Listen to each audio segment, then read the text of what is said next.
Bonjour à tous.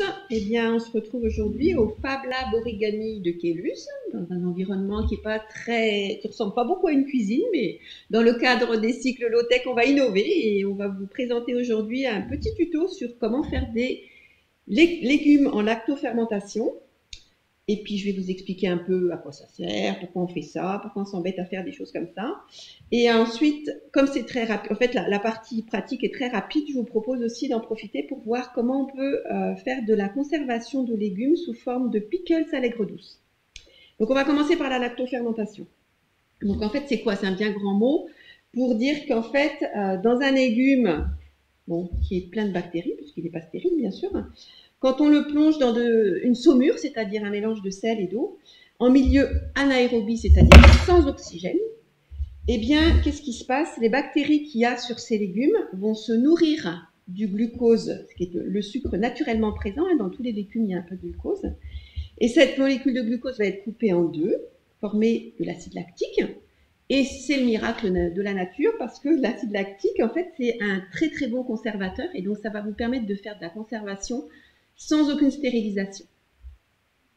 Voilà, alors maintenant, bon, c'est bien joli, pourquoi on fait ça? Parce que bon, on peut aussi faire des simples conserves et sans se casser la tête à faire de la lactofermentation.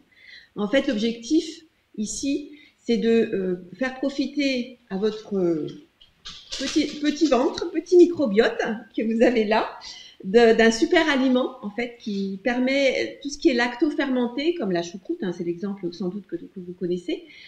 Tout ce qui est lactofermenté sert de nourriture à votre microbiote.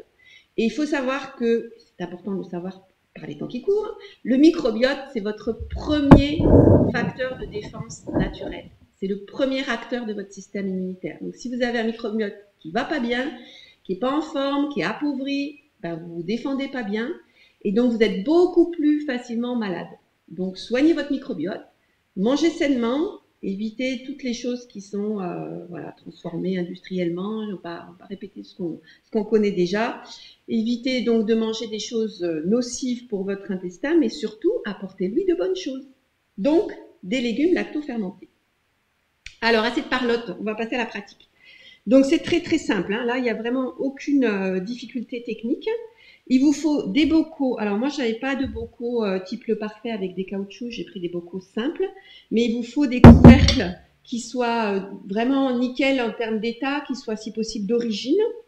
Et puis il vous faut les ébouillanter, ce que j'ai fait tout à l'heure. Donc vous mettez de l'eau à bouillir, vous les ébouillantez juste quelques secondes et après vous les mettez à sécher sans du tout les essuyer, hein, juste sur un linge propre, retourné.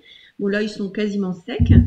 Donc on va prendre ces deux, juste je vais vous montrer la lactofermentation dans ces deux petits pots. Alors un conseil pour la lactofermentation, ça marche pas à tous les coups, comme tous les phénomènes naturels.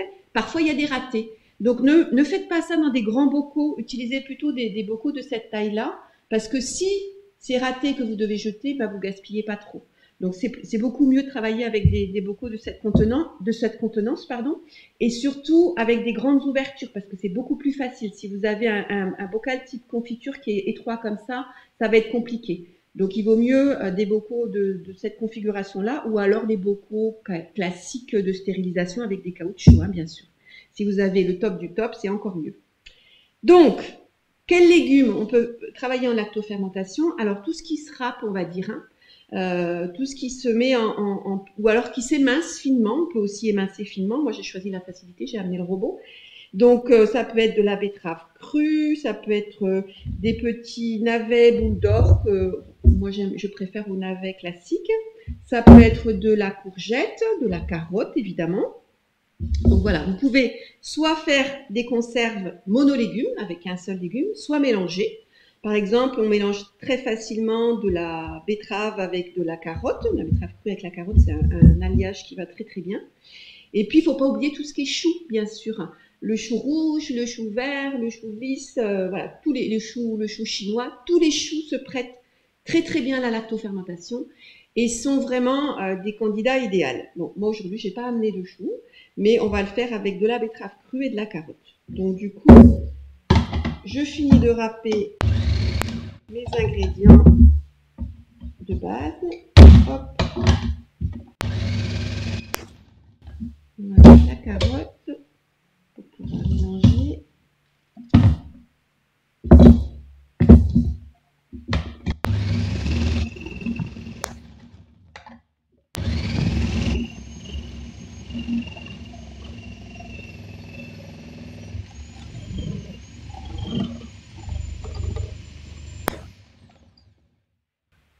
Et voilà.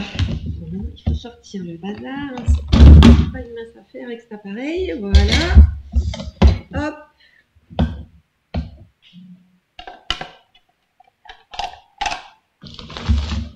Alors, ensuite, on va remplir les bocaux avec ce mélange. Alors c'est pareil, hein, tout ce que vous utilisez pour toucher les légumes doit avoir été passé dans l'eau bouillante. Là, la cuillère, c'est le cas, puisque si vous stérilisez les bocaux mais que vous ne stérilisez pas le matériel, c'est pas conforme, on va dire. Alors, il faut bien tasser dans les bocaux. Il ne faut pas hésiter à vraiment bien tasser pour ne pas que ça remonte, que ça ait tendance à remonter après. Donc avec le dos d'une cuillère un peu solide, on s'en sort, pas trop mal en principe. Alors il ne faut pas aller tout en haut, du coup je vais m'arrêter là, je pense.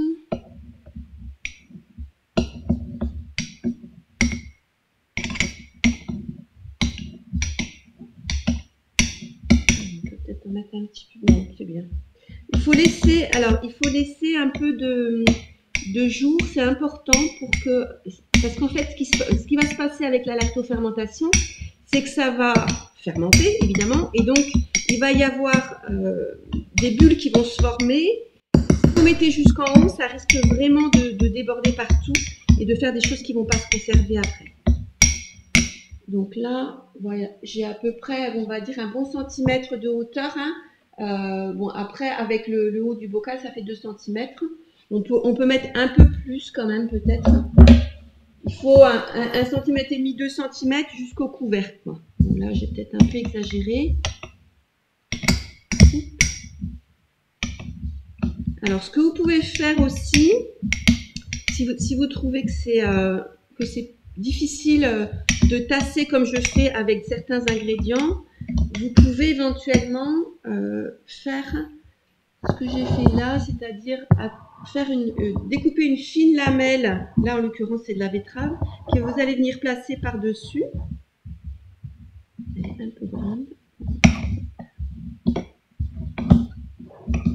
Je pourrais la recouper. Voilà, et qui va faire bouchon en fait, qui va empêcher de remonter. Voilà. Ça c'est une possibilité, c'est pas une obligation, hein. Donc, le légume est prêt. Maintenant, c'est la saumure qu'il faut mettre. Alors, la saumure, j'ai été obligée de la préparer un peu avant parce qu'il faut qu'elle refroidisse.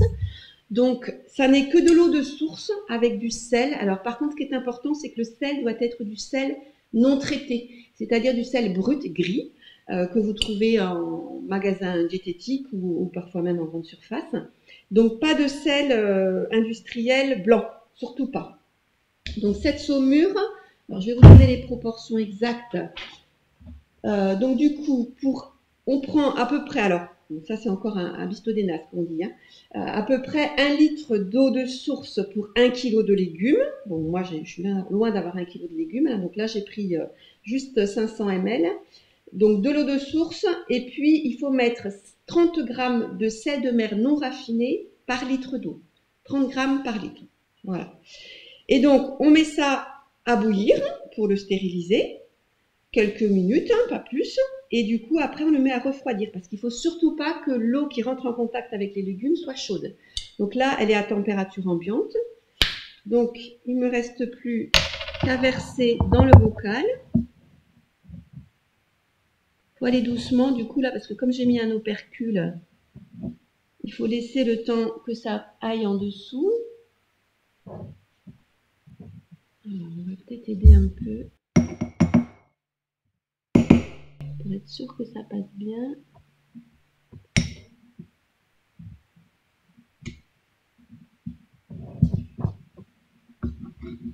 Voilà, je pense que c'est bon. Du coup là, je ne suis pas sûre que je mette plus que ça. Alors, est-ce que ça trempe bien? Ça a l'air. Alors, il faut que tout soit immergé dans la saumure. Je vais rajouter un tout petit peu du coup.